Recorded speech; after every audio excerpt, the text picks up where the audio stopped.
chef, voilà. Merci. C'est comme si...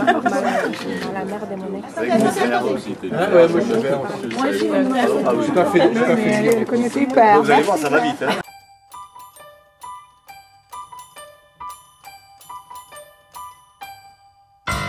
Mais le livre, la genèse du livre, elle n'est pas compliquée.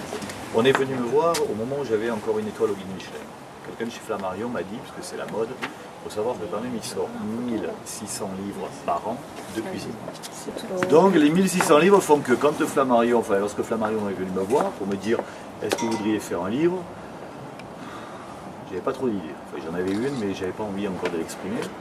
Et à ce moment-là, je leur ai dit, écoutez, attendons qu'il se passe quelque chose pour faire un livre. Là, il n'y a rien qui...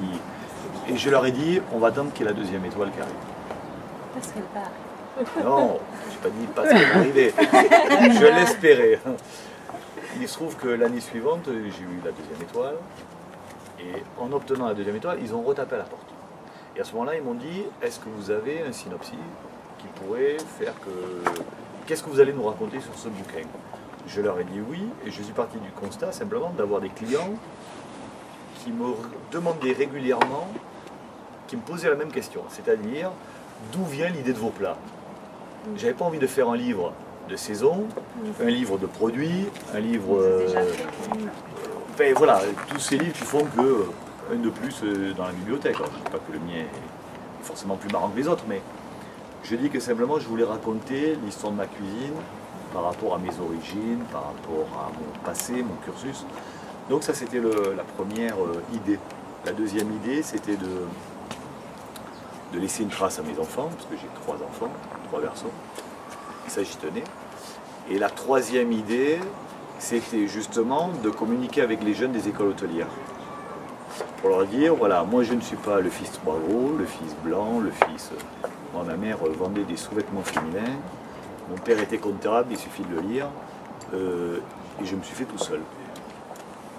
Travail, passion, il n'y a que ça dans ce métier. Le reste, c'est...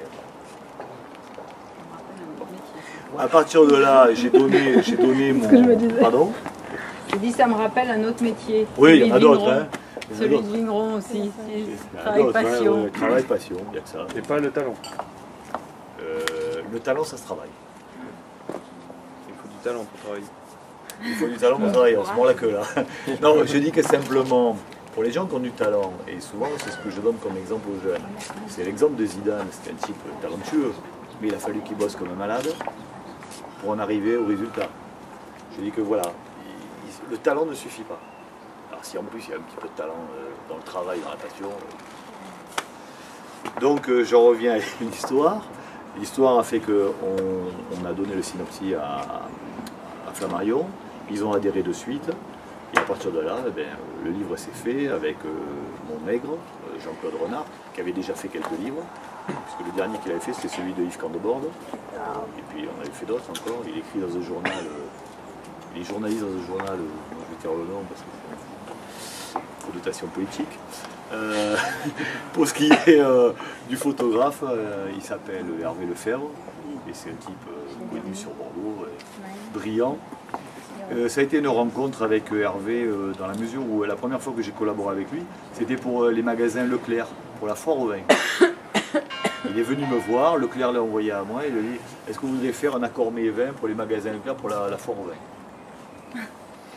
C'était pas hyper brillant comme truc, mais toujours est-il que ça nous a fait nous rencontrer, et de là est venue notre collaboration, et on a fait le bouquin. Donc le bouquin est parti, alors, il est parti de cette histoire.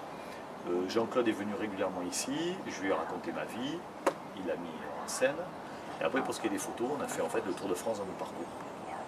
Donc on est allé à Perpignan, on est allé à Marseille, on est allé en Angleterre, on est allé chez Trois Gros, on est allé voilà, de partout où j'étais passé, et de là Hervé a tiré des photos assez sublimes. Voilà l'histoire du bouquin. Mais il a eu des super critiques quand même. Là, j'ai entendu une émission à France Inter qui était très sympa. Audrey Poulard a fait 6 minutes de dithyrambique sur le livre. C'est écouté. C'est ce qu'on m'a dit, moi c'est la première fois que je l'ai écouté. Et pendant 6 minutes, alors là aussi j'ai une anecdote. Le même jour je montais à Paris, donc je ne l'ai pas entendu la critique. Je montais à Paris au Salon du Livre. Et ce jour-là, au Salon du Livre Gourmand, Il y avait un ex à Audrey Poulard, pas dire ex. Encore lequel? Alain Passard était là. Alain Passard faisait une démo. Il finit la démo, il descend du podium, il se jette sur moi, il vient me voir, on se connaît avec Alain, et il me dit, t'as de la chance, moi elle n'a jamais parlé de mes livres comme ça.